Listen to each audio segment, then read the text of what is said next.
Welcome to a Listen to Learn episode of the Share Life podcast. I'm Jason Scott Montoya, and today I'm here with Steve Thomason. Steve, say hello. Hello, everybody. I'm glad to have you here. Steve and I are going to talk about a recent blog post that he did about the Gospel of Luke in the Shadow of Tyranny. Now, Steve is an associate pastor of spiritual formation and discipleship at Luther Seminary. He's now the dean of the chapel and a campus pastor, correct? Yeah, and you said I'm an associate professor of spiritual formation and dean of the chapel. Okay, cool. You're also a post-evangelical person, missional-oriented, neo-Lutheran theologian, rostered in the LCA. Tell us what the LCA is for those that don't know. ELCA is the Evangelical Lutheran Church in America. Okay. And you are also the artist pastor. You write and draw about spiritual formation, biblical studies, theology, and art, which is how we intersected. Anything else you want to add to that before I talk about how we got connected? No, that's plenty.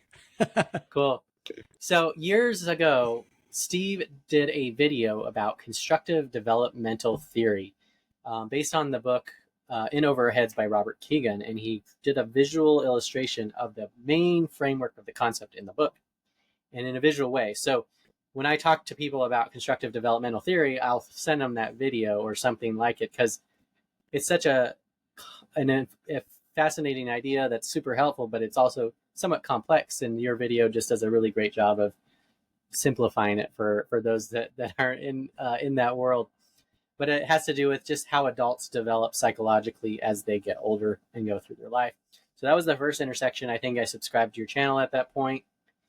And I ended up, through that, somehow ended up following your blog and subscribed to it, the RSS feed in my Feedly.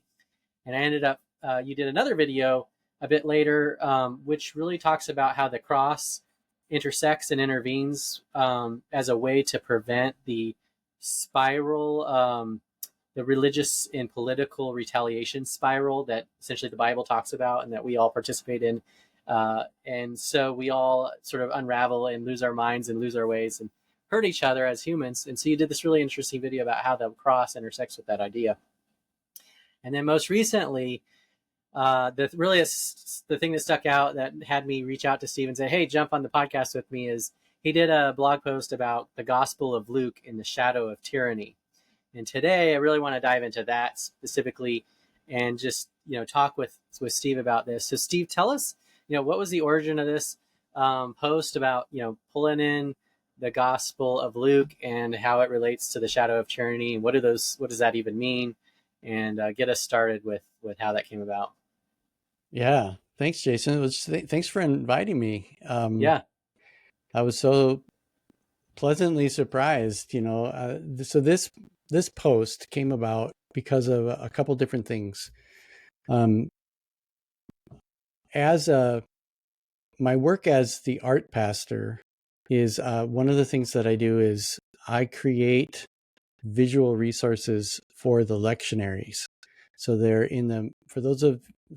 so anybody who's part of a mainline church, there's a thing called the Revised Common Lectionary. Okay. Which, and if you don't know what a lectionary is, that is it's a reading list that is published, and it's used by hundreds of thousands of congregations around the world. And it gives a standardized way of working through scripture for worship. And so there's always 4 readings. There's like a Hebrew scripture reading, and then there's always a psalm. Then there's always a Christian scripture reading, like from the letters. And then there's always a gospel. Yeah. And the Revised Common Lectionary is in a 3-year cycle. So it has a year A, which focuses on Matthew. Year B is Mark. Year C is Luke. But I also follow another lectionary called the Narrative Lectionary. And that was developed, I won't go through all the details of why, but it follows a different arc and has a different purpose. And the purpose of the narrative is to help congregations work through scripture from Genesis all the way to the early church every year in chronological order. So it Yeah. spends the fall working through the Hebrew story. And then each year it focuses in on one of the Gospels to walk through the life of Jesus from Christmas to Easter, chronologically through one Gospel. Yeah. And every single week, I send out a resource for preachers and teachers who follow both of these lectionaries. And I'm a total geek when it comes to this stuff. And so since the RCL is on a 3-year cycle and the narrative is on a 4-year cycle, it's a rare occasion. It's kind of like an alignment of the planets when they are in the same gospel. And so Yeah. for the last 3 years, they've been in sync. So there's been a Wow. Matthew, Mark, and Luke. So this year is the last year that they're synced up.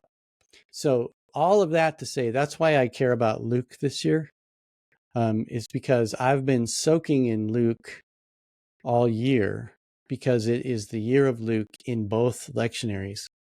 And as dean of the chapel, I'm also planning worship based upon the Revised Common Lectionary. Yeah. And so thinking about Luke, it's on my mind. I illustrated the Gospels as graphic novels. And so like I've got all these visual resources. So I'm looking at my blog post right now, and it was dated January 24th. Yeah. And so as essentially the campus pastor for Luther Seminary, you know, any pastor, our job is to keep the pulse of 3 things. One is to be students and teachers of Scripture. Like, what is Scripture saying? And if you follow a lectionary, then it's like prescribed to you which text you have to wrestle with each week. And know your congregation. Like, what are the longings and losses of your congregation? Like, where are they? What are they wrestling with in each moment, each week to week? And then keep in tune to what's going on in the larger world, right? Yeah. Well, January 24th was, I had the great privilege of preaching the day after inauguration. No, I'm sorry. The privilege of preaching the day after Election Day Okay. back in So the in November. fall, in November. So Election Day was on a Tuesday. We have chapel on Wednesday. So I preach Wednesday mornings, not Sunday mornings. And Yeah. so Luther Seminary is the largest seminary of the ELCA, which is the on the continuum of theology. We would be more on the liberal side of the theological equation. And so in our ecosystem of staff and faculty and students, we are not exclusively this, but we have probably a majority of more like blue leaning people in our ecosphere. So they were not super chipper on that Wednesday morning, given the turn of the election, right? And so then January 20th, of course, was Inauguration Day, and the executive orders that started flooding out of the White House on Inauguration Day and since then, just, of course, I don't think we can underestimate the impact that has had across the world. Yeah. And so in light of all of that, I just felt like I needed to reflect on that moment in some kind of pastoral way. And I try really hard, one of the big controversies for pastors is, is the pulpit political? Should a pastor be political and all that? And of course, political simply means having to do with people. Yeah. And so like everything's political. Yeah. But I really don't think, this is my personal perspective, and I know that people disagree all across the board on this, but I don't think a pastor should get up in a pulpit and endorse a candidate. I just don't think that's the role of the pastor. Okay. However, the pastor is also supposed to preach the gospel, the good news. And in my understanding of the good news is that the good news is that God loves everybody. Hmm. and that everyone is welcome at the table. Yeah. Yeah. And so some of the things that have been happening in our current administration, in my perspective, really are anti-gospel. uh, Yeah. and so that's, but I actually, my original title for this was, the Gospel of Luke in the shadow of Trump. Yeah. And I felt like, no, I actually don't want to go there, because I don't want to name names in this moment. And so I think it's actually more, well, I don't know. My take on it is I wanted to just be about what was happening in Jesus' day, Yeah. and then let people draw their own conclusions as to how it Yeah. applies to Connect the this dots. moment. Yeah. You Yeah. know, because like um I don't want to get pulled into the name calling and mudslinging. That's just not helpful either. I just want to call a thing what it is, and talk about what does loving my neighbor actually look like, right? Mhm. So I don't know. That's the context, and so I just felt like I needed to write this blog post as some way Yeah. of having a pastoral response to what was happening in that moment, that week. Yeah.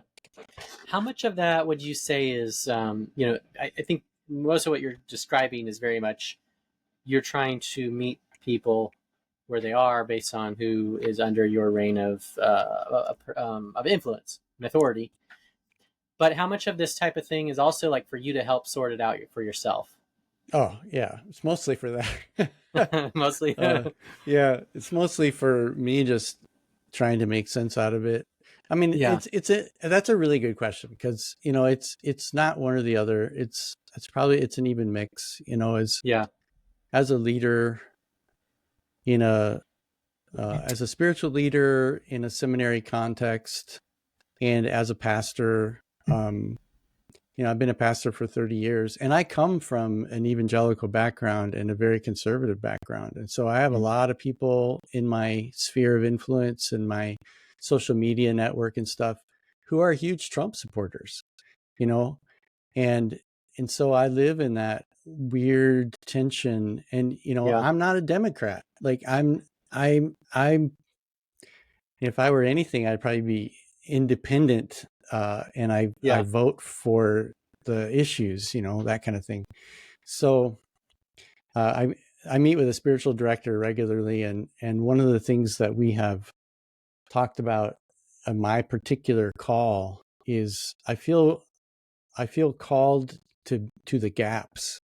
Hmm. I'm a gap dweller, right? Where Yeah. I find myself in so many different parts of my life, standing between factions, Yeah. um, and really finding, like, I relate to both sides of whatever the topic is, Yeah. but I also disagree with both sides on other issues, Hmm. and I find myself trying to find ways um, to find that commonality, to find that construct. That's why I created that second video that you talked about. And that's really drawing on, philosophically, it's drawing on Yeah. constructive, So you want to tell us a little bit about that? It's, people understand the framework there, and they can sure, sure, yeah, go watch the full thing for the full details. But yeah. yeah. So actually, the very first video that you mentioned, the Keegan video, I'll just give a little background. So my PhD work was my theoretical framework was around like constructivist epistemology and communicative rationality, that critical Okay. social theory and Habermas and that kind of stuff, which that's all nerdy philosophical stuff. But in plain language, it means that we construct our understanding of reality in community and in conversation. Mhm. Um, like, I don't believe there is an absolute objective thing that is completely right that exists out there that we go try to find. But I think that we are in relationship with God and the world and each other, and through the relationality and the communication, we co-create the thing that is the best thing for our society. Yeah. And that's what communicative rationality is. And so that was what was behind, well, the Keegan video. I just made that because he's a psychologist and I needed to understand his 5 orders of consciousness. Yeah. But that was one of the frameworks for my dissertation, which is why I made that video. I Okay. made that 100% for me to try to understand Keegan. Yeah. And then I just decided to share it. And I found Yeah. out that a lot of other people found it helpful too, which is really cool. But then this other video that you're mentioning, I actually created that animation for a sermon in 2016.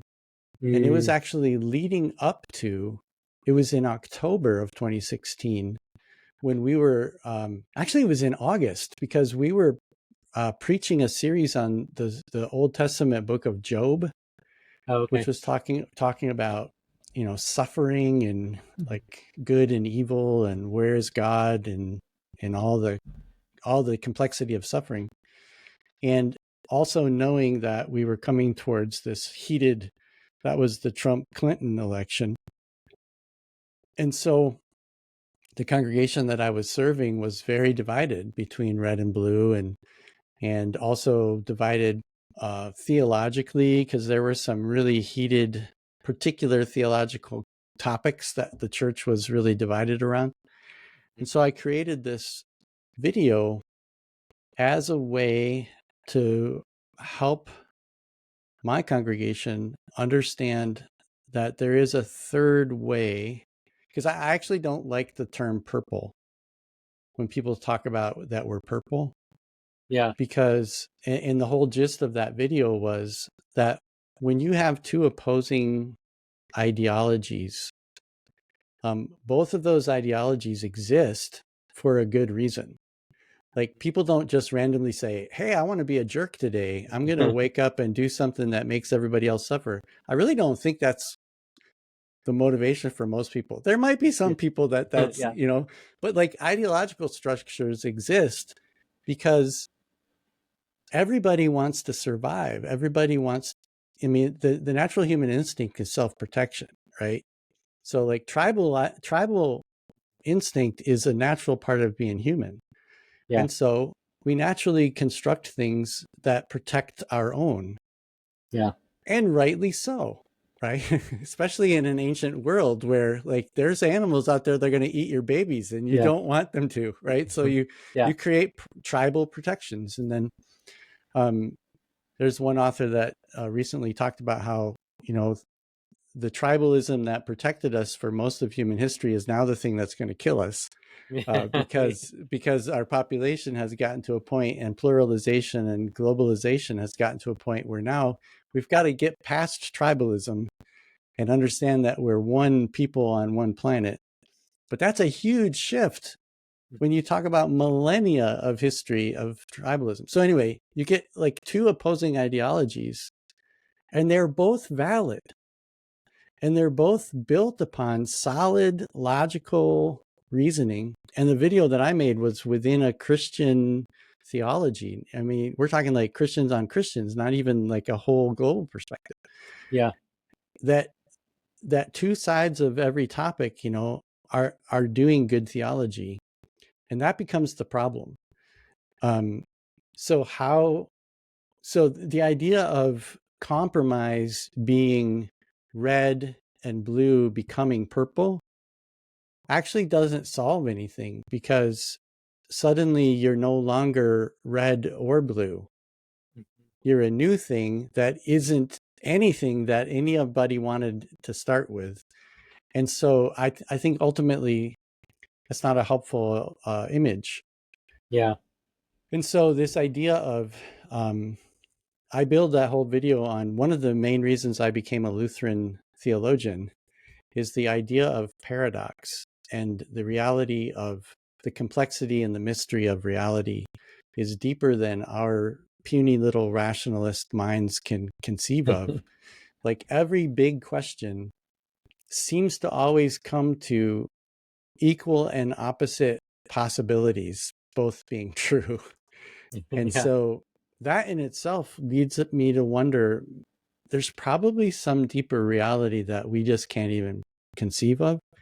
Mm-hmm. So paradox or dialectical tension is where reality exists, I think. And so what I'm trying to say in that video is, if we can learn how to have enough humility to open the gates of our fortress to say, I could be wrong, at least a little, Mm-hmm.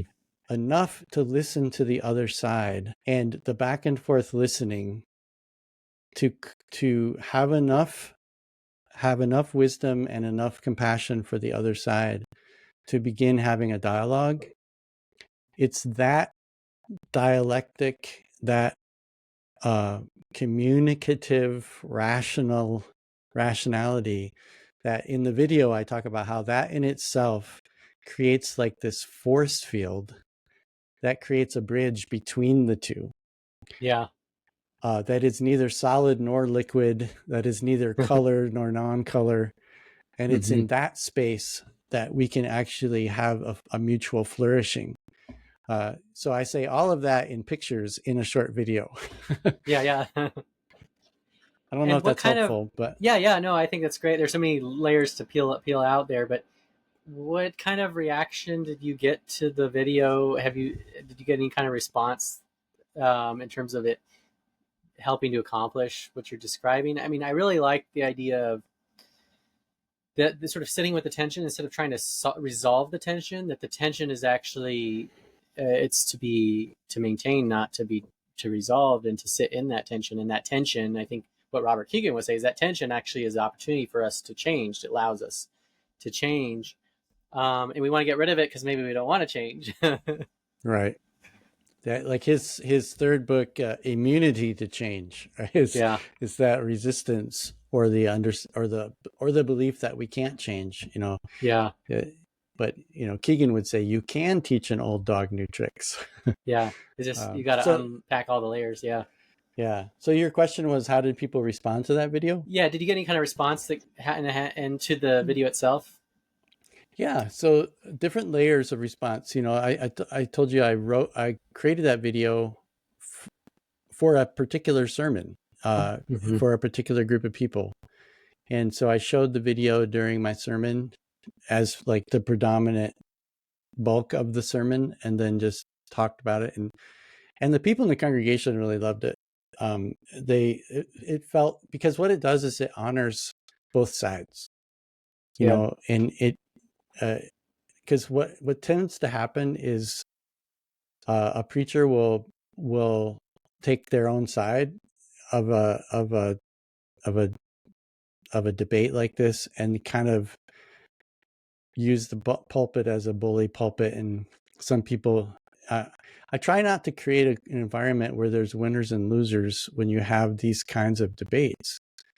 And I feel like the purpose of my video was to honor the fact that people are coming from a valid perspective and calling for a third way. And the third way, of course, I have to express my bias, right? So I'm a disciple of Jesus, and I believe that the way of Jesus is the way of the cross, not the way of domination. Jesus didn't come to win. He actually came to lose, yeah, to show us that it is the way of love and forgiveness that is the only path to life. And when we turn the gospel into a win-lose, zero-sum, or a dominance game, that's not the gospel that Jesus presented. And so, in my perspective, yeah. and Well, I guess one. and Well, do you want me to interject, or you want to finish your thought? no, go. I was just Okay. going to say, people responded well to it, and then online, um, predominantly got good response. Like you're an example of that. You were a person who randomly watched it on YouTube and found it to be helpful. So Yeah. So the domination thing is interesting because I agree with you, and I think Christians are being enticed into a domination paradigm. And Yes. I think part of the reason is, and I think there's a couple layers here, when you have those two ideological, strongly grounded poles and they go at it, and then it creates the tension, that tension surfaces something in both of them and in all of us. And that temptation to dominate becomes maximized. That is when domination is the most tempting, I think. Yeah. And it's hard to say no to that temptation. That's like the ring in the Lord of the Rings. Like, wow, this Yeah. ring is really powerful. Maybe I ought to put it on. And so I think it almost reveals that domination piece in us that is there in all of us that maybe we don't appreciate enough, nor do we know is there. What would you say to that? Do you agree? Yeah. Well, I agree. And I think so in my world of studying spirituality and spiritual formation, I think I'm a big fan of tools like the Enneagram and things, or just being aware of the fact that people are wired differently. And so I think people respond to their stimulus differently based on who they are. And so I think some people, people talk about A, A type, B type, or Yeah. the alpha male or whatever. So some people, I think, respond aggressively to things. I think some people respond, passively, or, some people run into a battle, some people retreat from a battle, all that kind of stuff. But I think what actually activates all of this is fear.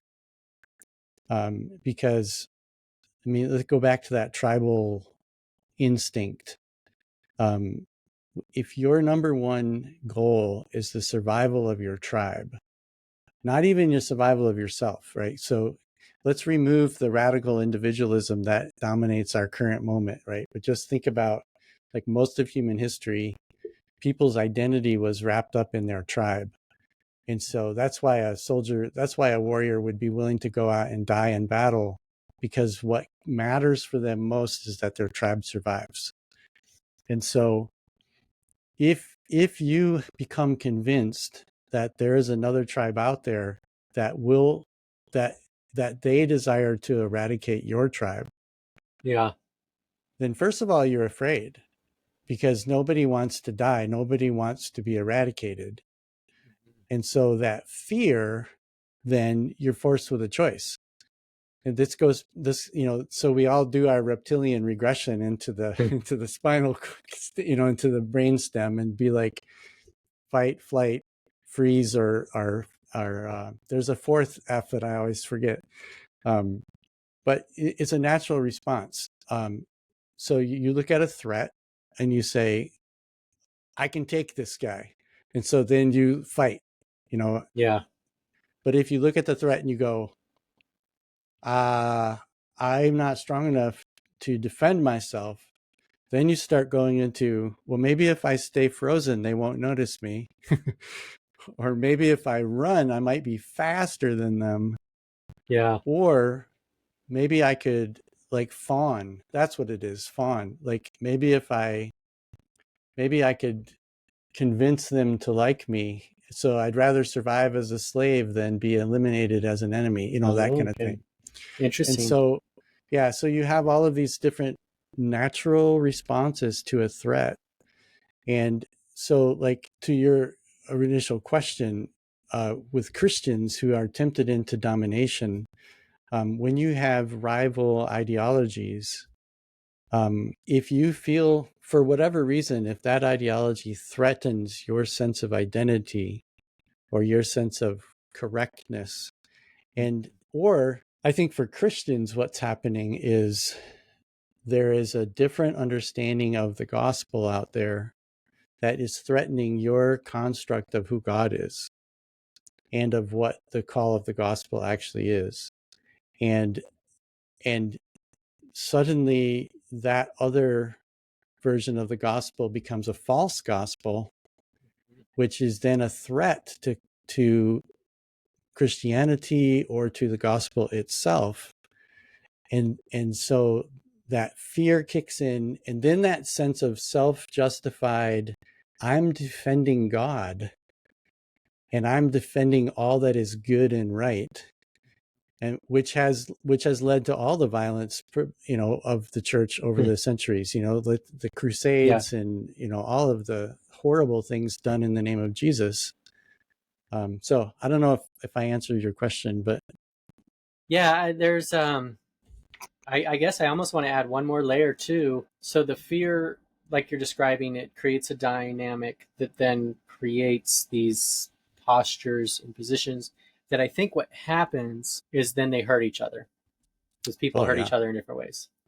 And yep. I think the fear transitions to contempt and hatred. Mm-hmm. And I think this is the difference between World War I and World War II. World War I think, is what you're describing, that sort of fear dynamic. And if people had shown more empathy and understanding, like they maybe been able to sort of navigate that more wisely. But then they hurt each other really badly. And now there's hatred and contempt, and that contempt is brewing for years, and it manifests in all kinds of ways. And World War II is really a domination based on hatred. Um, and that's sort of the next layer of the cycle of retaliation that goes to like a place that really is almost impossible to undo or to stop. It takes a miracle in a way. Yeah. Oh, absolutely. Because you have to dehumanize your enemy in order to eradicate them, right? You Mm-hmm. have to somehow rationalize in your own mind that the person you're against is either outside of the sphere of God's love and concern, or is not actually human, or worthy of existing, and Yeah. therefore you feel justified to eliminate them. Yeah, and that's actually I enjoy watching the show The Walking Dead. Have you ever seen it?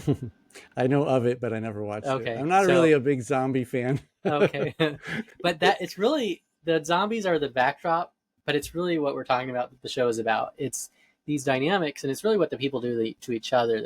That's the horror.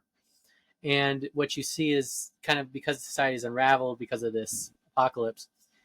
Then they end up these different tribes create, and they end up doing horrible things to each other, and that creates the spiral. And then there are some characters that are trying to resist falling into that and choosing another path.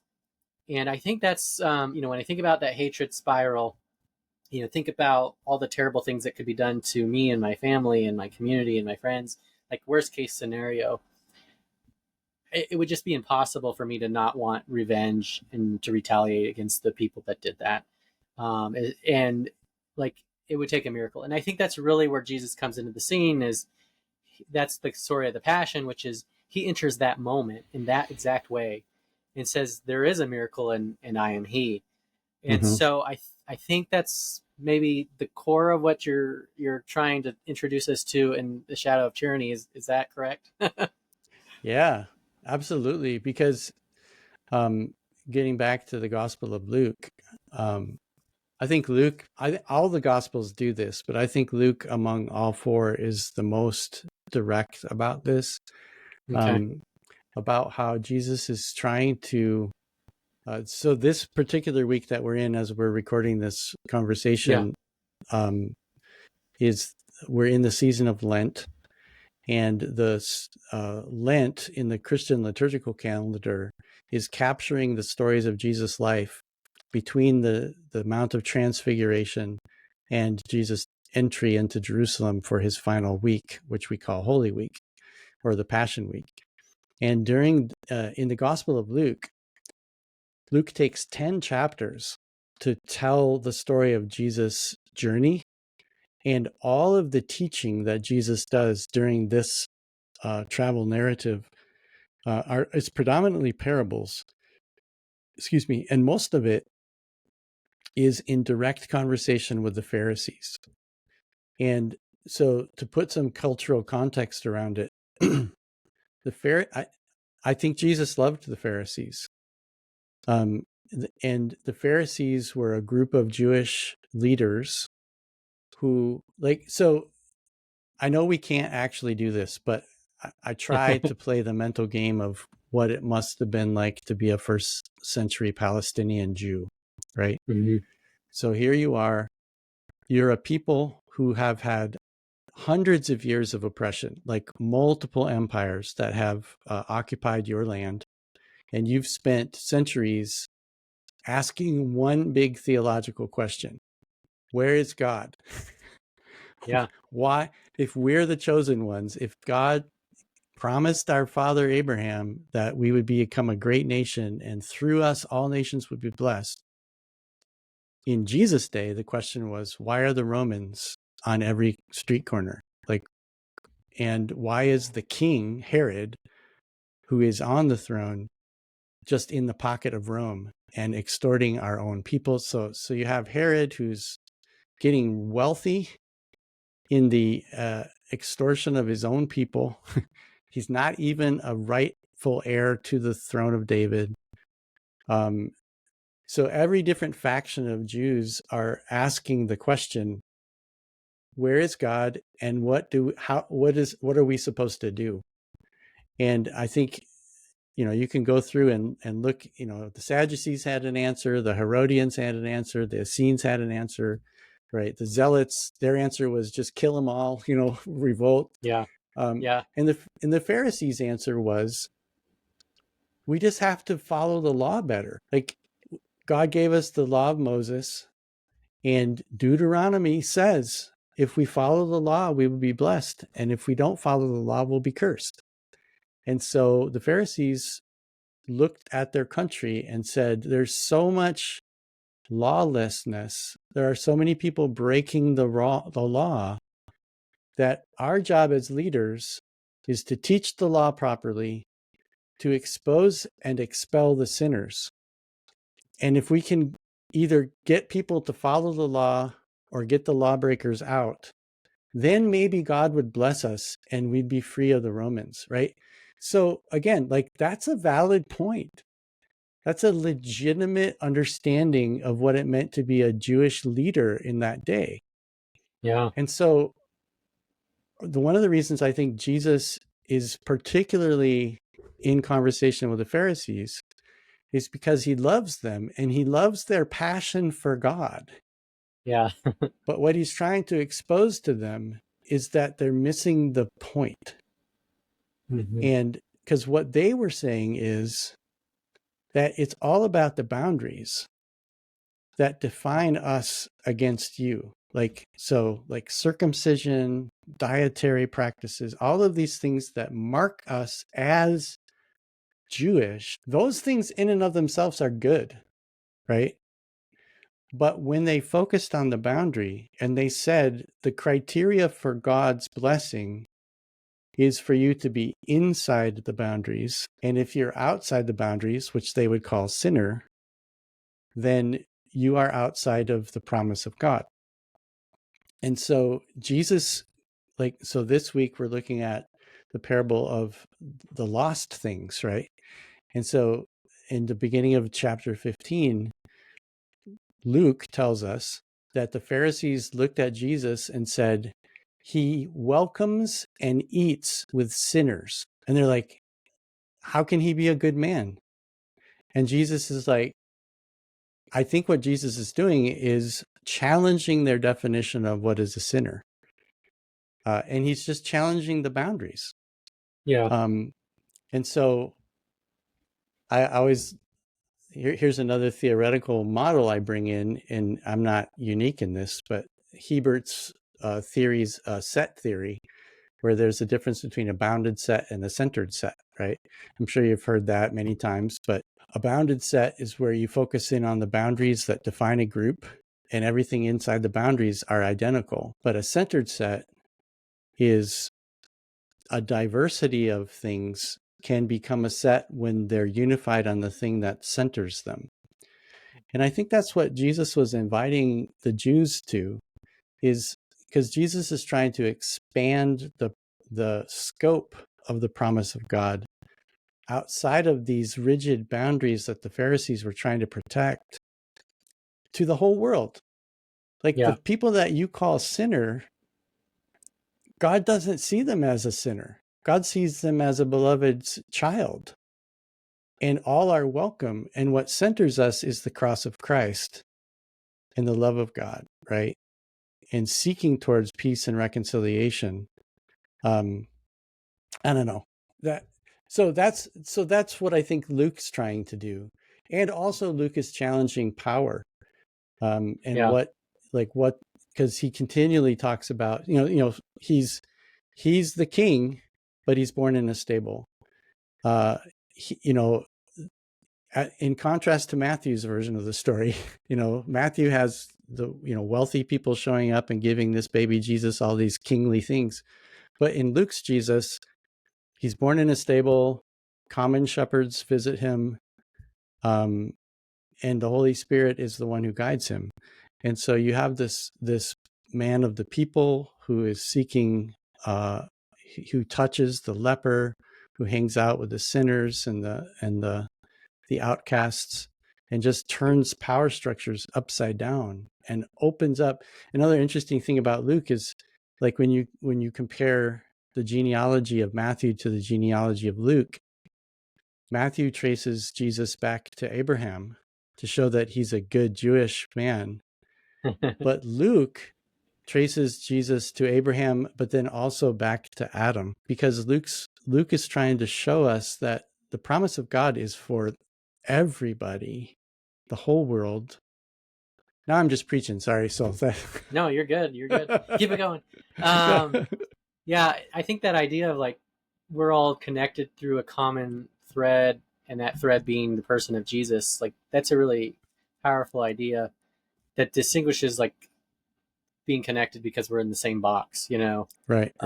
It's like a network effect versus I don't know, it just seems like there's something about that that's, I think, worth exploring even further. So what's cool when you said network, it captured my imagination, and I think of a spider web. Uh-huh. And the cool thing about a spider web is it has a center point, but it also anchors on multiple points. And Mm. so, like so another exposure of my bias. I am a Trinitarian theologian, Yeah. uh, and I'm deeply rooted in this idea that the relationality of God. That's a really nerdy word, but the relationality of God is the ground of all being, right? So, like, Yeah. all of creation is interdependent and interconnected. And so Yes. when I think about a spider web, for the Christian imagination, the center point is the cross of Christ. Not the doctrine of the church, but the actual cross of Christ, that God would become flesh and empty God's self and be crucified, right? And rise from the dead. But the anchor points of the outside of the web are the actual God in reality, right? Because all Mm. things are in God. And so Yeah. it's not this box that is Jesus, but it is anchored in the ultimate reality of God, in God's self, which is all things connected, but central on the focus of the theology of the cross. So I don't know. It's just an interesting uh, Yeah. visual Well, and I guess, image. yeah, and what I would argue then, to kind of take that even further, is if the cross is the center of God's being, it's really an external manifestation of what's internal to who God is, right? So the cross, what's driving God to go to the cross, is a part of who He is. The cross is sort of like an exclamation point on that. Does that make sense? Do you agree with that? Yeah, absolutely. And that gets into like incarnation theology, right? Yeah. Where some would say, and I think it's good, like the first incarnation is the universe itself, right? Where God Yeah. speaks all things into being. And so we Mm. have this physicality of God in the physical universe, and in matter and energy. Um, and the point of the universe is life and flourishing and mutual flourishing. Um, and so the particular person of Jesus is an incarnation of God for humanity, for the human species, Yeah. to see Yeah. how God, and to your point, the centrality of God is the emptying of God's self for the good of the whole, Yeah. right? And so even in just the act of incarnation and becoming human is an emptying of God's self into the person of Jesus of Nazareth. And then that person entering himself into death on the cross is just this layers of the self-giving love of God is the way of life. Yeah. And then, of course, the resurrection is the yes to, Yeah. I think there's life beyond the exclamation point, right? Because Hmm. the point of it isn't death. The point is life. And Yeah. so we come into resurrection life where we get to start Yeah. over. And I guess we all have I guess the other thing that comes to mind is we all have the opportunity to participate in that. Mm-hmm. And I guess since you're Lutheran, I'll use Luther. It seems like him nailing to the door, his papers there was like a cross moment. Like, hey, the church, you are trying to exclude people, and I'm here to say that they're included. And that seems like a cross moment, like a participation in the cross. So what would you say to that? Yeah, absolutely. Luther never wanted to start a new church. Jesus didn't want to start a new religion. Luther didn't want to start a new church. What Luther was doing was naming the corruption that had worked its way into the church through the distortion of power, and he just called it out. He's like, "You're," and I think that's what Jesus is doing with the Pharisees in this moment, right? Yeah. He's calling out the exclusionary domination system. Because what's really interesting, going back to Luke 15, I've been studying this week, so that's why it's fresh in my mind, Yeah. is that we look at the parable of the lost things, lost sheep, lost coin, the prodigal son, and it's easy to take those out and just preach a fun sermon about lost things. But what we often forget is that the very next set of parables that are in the same breath is Jesus talking about the corrupting power of money and how the Pharisees loved money. The next parable is the parable of the rich man and the poor man named Lazarus, who end up in Hades, and just that whole reversal. And he's warning the Pharisees. It's like, if you don't wake up to this inversion that you've placed over this gift of being a leader, it's going to blow up in your face, and you're hurting a lot of people. And this is not the way of God in the world. So please stop. And so I think that was the heart. I mean, Luther was kind of he could be a jerk, that's for sure. But when he nailed those 95 Theses, that's what he was doing. He's calling them out and saying, stop abusing your power. And yeah, I say yes to your question. Yeah. Well, I think that directly ties into this idea of the gospel in the shadow of the empire, the shadow of tyranny. And so he's take that and then like repurpose it for us as a directive for how to navigate the current societal context. What's the application for us here? Well, I wish I had the answer to that, right? So yeah, this is a tricky one, because the actual answer is love your neighbor as yourself, right? That's always the right answer. The question is, how do you love your neighbor that's trying to kill you? And this is why Bonhoeffer has surfaced quite a lot lately. Yeah. As Bonhoeffer and who was in the Lutheran tradition, right? Yeah. Yeah. And so Bonhoeffer was a young theologian, like an amazing theologian. The guy had 2 PhDs before he was 25 years old. And he's writing during the rise of Hitler in Germany, in case any of your listeners don't know who Bonhoeffer is. And it's interesting because he was trained theologically under a particular German way of understanding theology. And that German theology actually gave fuel to Hitler. This exceptionalism and how the Aryan nation was very attractive to the German theologians. And it wasn't until Bonhoeffer came to the United States and hung out with the Black Church in New York, Abyssinian Baptist Church, I think was the name of the church, and understood what it means to be a follower of Jesus when you are truly an oppressed people. Mm-hmm. And he saw the crucified God in reality. And it just opened up his world and his imagination.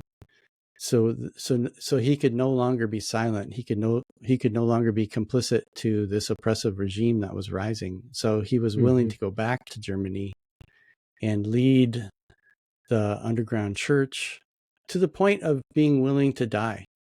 And all throughout the Gospel of Luke, Jesus continually tells his disciples, if you follow me, you have to take up your cross. And that wasn't metaphorical. Like, he knew that he would be crucified, and he knew that anyone who followed him would also be crucified, Yeah. or eliminated by the empire in one way or another.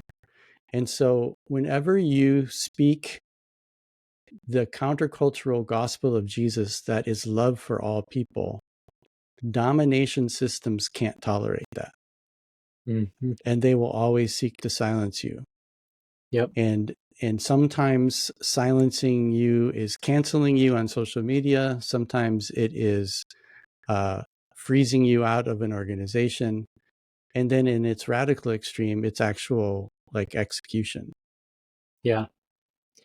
Yeah, and that's interesting because one of the things I'm working on a book that I'm writing now called From the Garden to the Cross. I've been working on it for about 4 years, and how it relates to that is, in many ways, I feel like the church has just fallen all over itself. It's kind of succumbing to many of the theological dynamics you described there, where like, okay, that maybe this like end times theology, and modern American Christianity just seems like, okay, I think we got that one pretty wrong, and it really messed us up. And so I was really inspired. One of the things that really kind of disillusioned me with the current church in its modern manifestation in America, in many ways, is the contrast to the early church in ancient Rome. And I'm thinking, wow, look at these Christians, like they like, I was reading one book where like they had such faith that they could literally be willing to do these things, step out, love their neighbor, be vulnerable to get the plague and die. And they had such faith that they knew their neighbor would take care of their kids if that happened. Mm. Right. So they had such a level of faith and a level of selflessness that just kind of puts us to shame. And then we become more and more selfish. It created this very stark contrast. And that's one of the origins of my book, is kind of wrestling through that myself.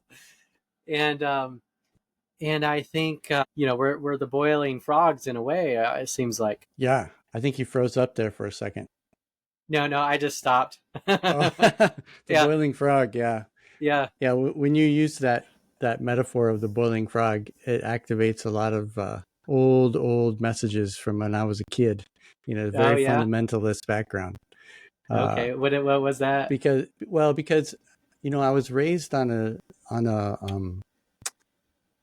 theological tradition that was very, very, very skeptical of American society and secularism, and very afraid of what they would call liberalism or Protestant liberal theology. And so the fundamentalists who were actually behaving like Pharisees, like, here are the boundaries, like, here are the 12 fundamentals, here are the marks of what it means to be a true disciple of Jesus. And they're very clearly delineated. And if you step outside of that and you like open yourself up to psychology or the possibility that Darwinian understanding of evolution could be a way God created the universe, like, you're selling out into the secular world, and or listening to secular music, all that kind of stuff. Like, every little bit that you give in to that side is like the slow boiling of the frog.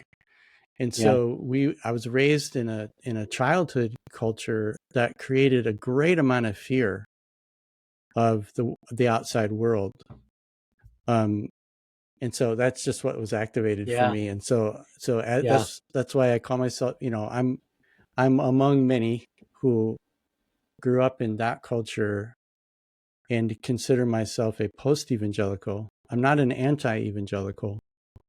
I'm so grateful for so much of how I was raised, Yeah. and yet so much of it became really problematic, like a Hmm. very narrow view of atonement, a very narrow understanding of the gospel, and a narrow understanding of the church. That as soon as you start challenging the boundaries, you become dangerous. Yeah. And that's when you kind of get exited out of that world. Yeah.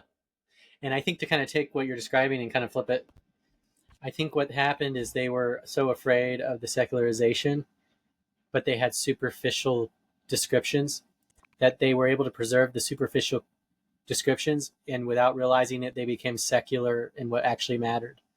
And so instead of loving your neighbor as yourself, they they essentially got rid of that in practice, but they kept sort of some of those rules. So it looked like they were Christian, or they looks like they are Christian when they're actually secular. They just have Christian language or a Christian veneer. Would you agree with that or disagree? Yeah, I think so. I like the way you've put it. I'll have to think about how they became secular. I would agree that they lost the understanding of what it means to love your neighbor. Um, I would, yeah. So for me, the way I've always framed it and tried to understand it is, um, like that substance dualism is what was part of the problem, because of that secular sacred divide, and also the spiritual physical divide. All that mattered was your spiritual relationship with God, that ultimately is just about the afterlife. So that it became easy to, like, dismiss the physical world, dismiss this current age as the world. Like, everything about this universe is the world. And so it's okay if it all goes to hell, right? Because we're just going to go to heaven. If you Mm-hmm. believe the right things, you're going to go to heaven. You're going to escape all of the destruction. And you mentioned end time stuff earlier.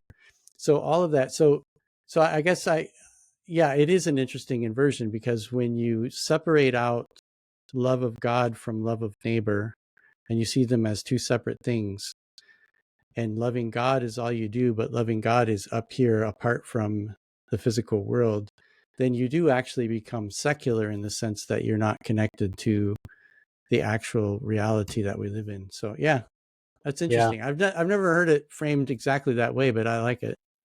Yeah. I think it really ties into the tribalism, I think, as well. My tribe matters and yours doesn't.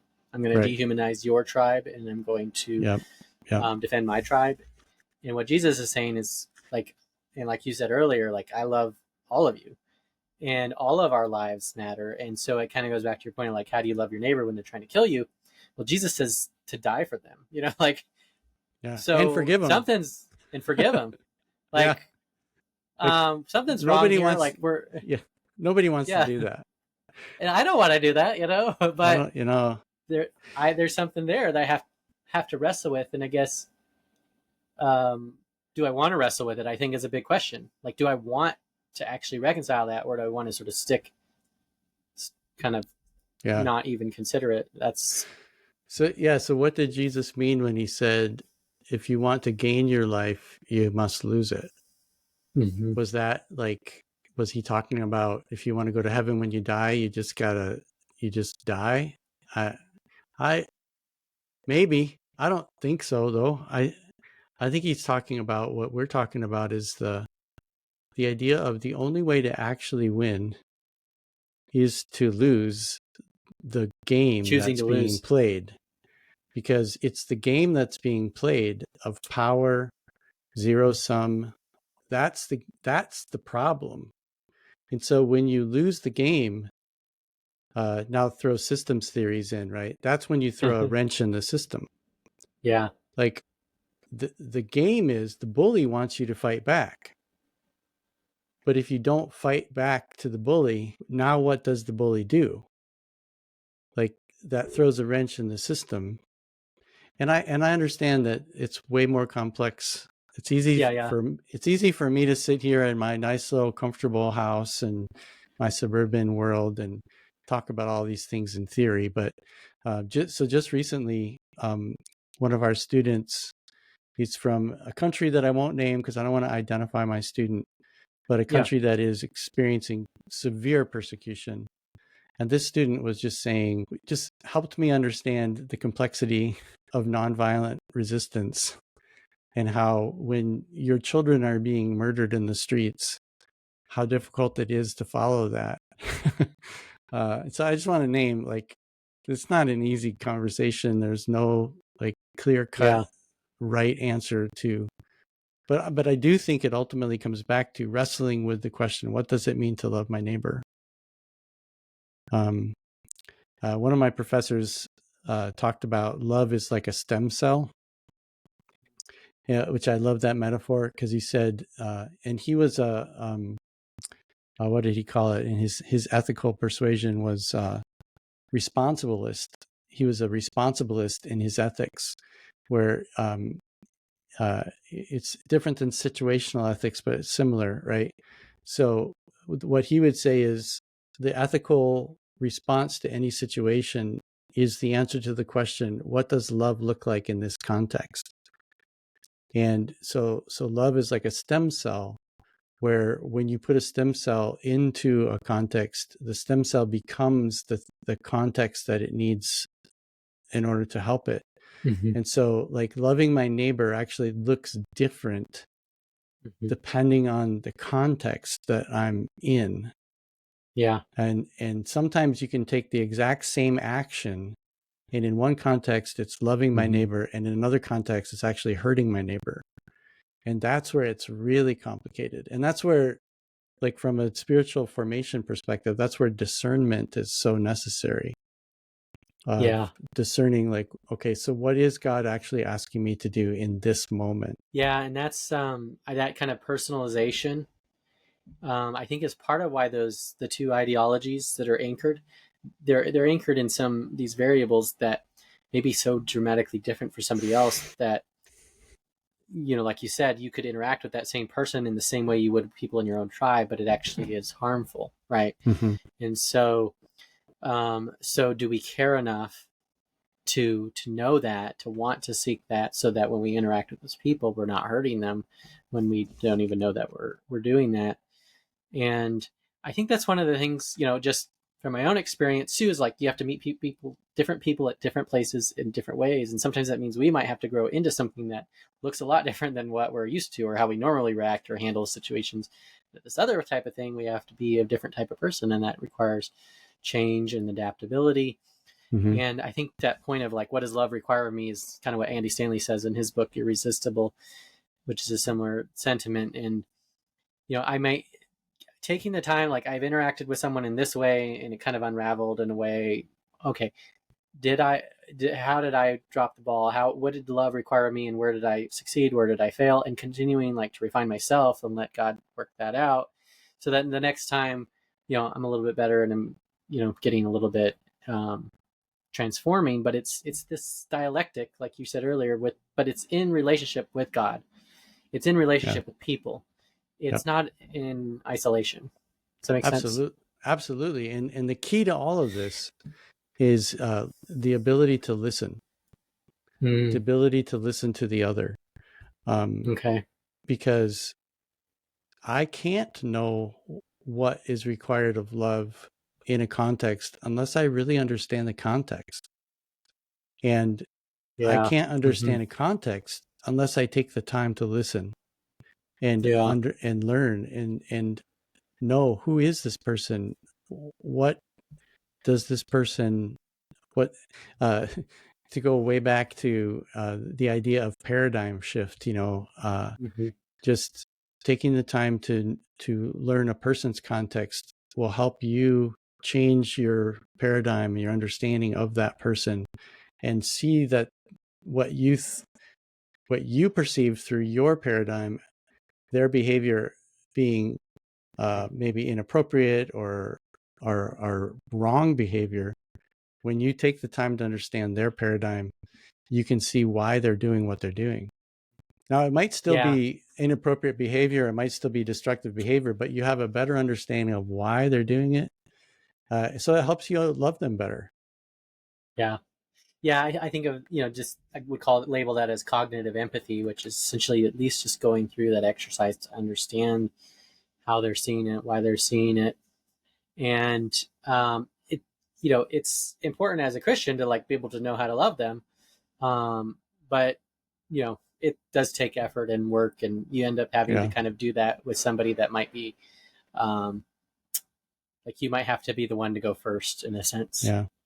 What's really interesting when we talk about empathy, what's really interesting is I've just recently come across a growing movement of people who are calling out the sin of empathy.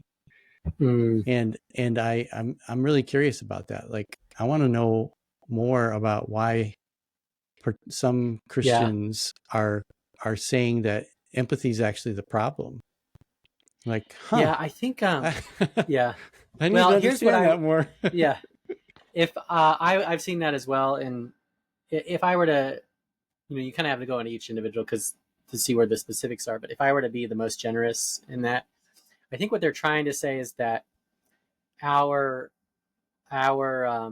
generosity and grace and empathy can be used to manipulate us. And so if someone's trying to control or manipulate you, then they can do things to manipulate you. I think it would be healthier if they just kind of said that, because then it turns into this other thing with that doesn't seem accurate. But I don't, that's just based on what I've seen so far. That would be my understanding. But so I think the actual issue is a little bit different, and then I think the actual solution is a little bit different. And it feels to me like they're moving the language a little bit to make it more controversial. Yeah, that's what it seems like, but I don't know enough about it. Anyway, I would agree. Empathy is important. The ability to listen to others. You can't love somebody if you don't actually know who they are. But again, going back to the interdependence, the relationality of God and of reality itself.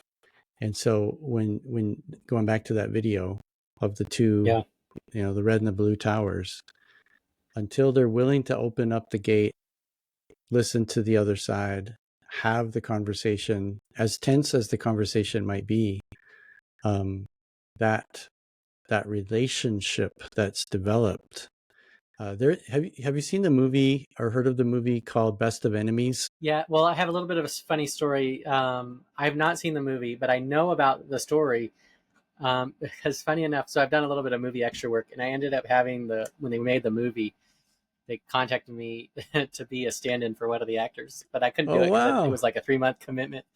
But it was just a funny, interesting. But I love the story because there's a lot of stories like that I followed, and I actually had the chance to interview Daryl Davis. I don't know if you know him, but he's a Black man, and he goes to KKK events to love and serve KKK members to try and liberate them from the movement. And he's saved around 100 people, I think. So it's a very similar story. But anyway, tell us a little bit about it, the premise, so people that aren't familiar. Oh yeah, so the movie, it's based on a true story. In the 1970s, there was in the South, I can't remember the name of the town, but it's in the South, which was historically, of course, segregated. And there was the black school burned down or had a fire, and so the school was uninhabitable. And so the town had to come up with, so what do we do with, the black kids in school? Where do they go? And well, the answer is integration. And and the white population, the KKK, was like, that's not going to happen. And so the mayor was caught in the middle of this, And so the mayor went to the north and brought in a person to do I always forget the name of the process that he did. There's a specific process of community building where you take 2 weeks and you bring the factions of people. You basically call a ceasefire, a truce between the warring factions in the community, and you bring them together and you partner them up, and you start listening to each other's stories. And the leader of this took a black woman who was the leader of the community organization movement and the president of the KKK, and made them co-chairs of the committee. And it's a movie about their relationship.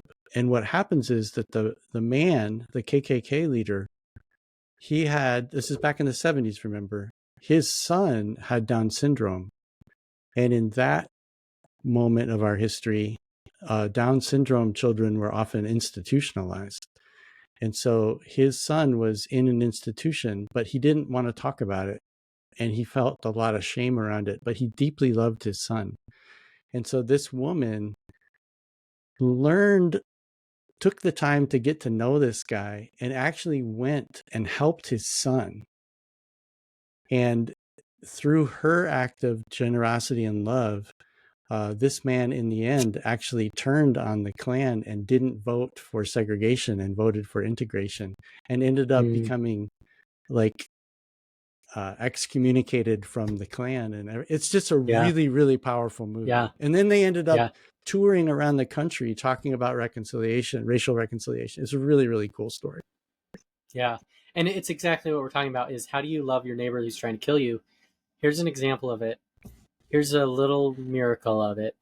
And if they can do it, like I hear that, I see that, and I go, man, if they can do that, I can at least move in that direction. You know, that's right. like that's right. There should be at least a step I can take. Yeah. So it's inspiring for me, I think. It's inspiring. And to flip it, like in this current moment, you know, friends who are being deported, and friends whose children are trans or LGBTQ, who are feeling like physically threatened because legislation is moving against them. What's your response to that? It's like, I don't want to just like not respond to that and be like, well, let's just have I don't know. I know the response isn't violence. I know that's not the response. Yeah. But so a couple things, the tension, you mentioned the tension. This is an interesting thing because I was talking to a friend in regards to the election, and I am, I've been a Christian all my life, and I've been in the Republican world for most of it, and essentially, I grew up as a Republican. But I'm been vocal about my opposition to Trump, specifically this last election.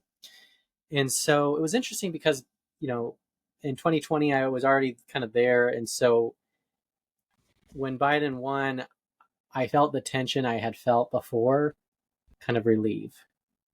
But my friend was the opposite. For him, like a Democrat being in the lead, the tension now, it created the tension for him. And so that kind of drove certain behaviors to, like, we feel the tension, and so we go in different places sort of to make ourselves feel safe, right? And now we've switched places again, right? So now for him, the tension is resolved, and now I feel the tension, And so I feel like we're handing off tension to each other, and it seems like we're getting to a place now where, like, the tension is just actually going to be constant. There isn't going to be a relief so much, because now when the other side's in power, then the tension's just going to be, it's going to sort of pull us in like a magnetic force, it seems like. So I think that tension is a chance for us to, I think if we try and destroy the tension, I think then that becomes dangerous. But I think if we let it transform us, that's an opportunity. That's one thing that comes to mind. I don't know. What do you think? Yeah, absolutely. I think, like, one of the things I've been telling my students is, one of the definitions of anxiety is when you focus your attention on the things you can't control. And so much of what's happening is actually outside of our ability to control it. And so first of all, just take a few deep breaths and then start focusing in on your sphere of influence. And I'm just borrowing from Stephen Covey, you know, like Yeah. focus on your sphere of influence, make the changes that you can actually make, and then maybe your sphere of influence will expand. So that being said, as Christian public leaders, I think one of the things that this affords us an opportunity to model generative conversation, and that's why I don't think pastors should get in the pulpit and like bash one party and promote another party. I don't think it should be about partisanship in the church. I think it should be about demonstrating the ability to have civic discourse that doesn't want to kill the other side. Yeah. But being like we as a campus, we read a really great book by Maria Guzman called I Never Thought of It That Way Before. That's a really great book talking about how to and it comes from the Higher Angels. Is that what it's called? Braver Angels group Oh, okay. Yeah. of how to create spaces for these factions to come together and learn how to listen to one another without allowing the emotional response to escalate, but to just do the deep listening. And so like maybe what we can do is first of all model a generative listening and an openness like from leadership, and if we can model that in our local contexts, I think the actual answer politically is if our legislative bodies would learn how to be civil to one another, then we can model, because law is actually made in the Congress, and if the partisanship could break down at that actual representative level, where representatives can if they could just start thinking about the whole instead of protecting their party, then there might be hope. But Yeah. I think modeling is a really important facet for sure. When you look at just how the American Civil War unfolded, what you saw was this escalation. I didn't know this, but apparently there were like people that were like having fistfights in Congress. They were, someone brought a gun, and I don't know if he shot it at someone, but it was like things escalated, like you're describing, even more than what we've seen now. And we've seen like little bits and pieces of some of that. But those are like kind of signals like, hey, we're moving in the wrong direction. And who's willing to step into that and kind of be the bridges, bear the crosses. And it's hard, and it's only going to get harder. I think so. Yeah. I wish I had the magic pill to take to make it all better. But contextually, I think each leader. I speak as a Christian public leader to Christian public leaders, and I think our call in this moment is to read the room, read the context, and know your people, know the particular anxieties that your particular group of people are having, and just be attentive to them and help. Like for me, I know it sounds really simplistic, but what's really important for me is to go back and study the Gospels, like really, really well. That's why I, bringing it back to the Gospel of Luke in the shadow of tyranny, right? Is by spending time just really studying the life of Jesus. That's where it has to start, because I think it's very easy to get caught up in political rhetoric that is Christian in veneer, but isn't necessarily anchored in the actual Jesus narrative, right? And so if we can come back to who Jesus was and how he dealt with these questions in his context, then we can come back to, and it's a both and, right? I mean, because he didn't live in the United States in the 21st century. But just being anchored in that is a really important practice. Yeah. No, I think it's great. Any other final words of wisdom as we wrap up here?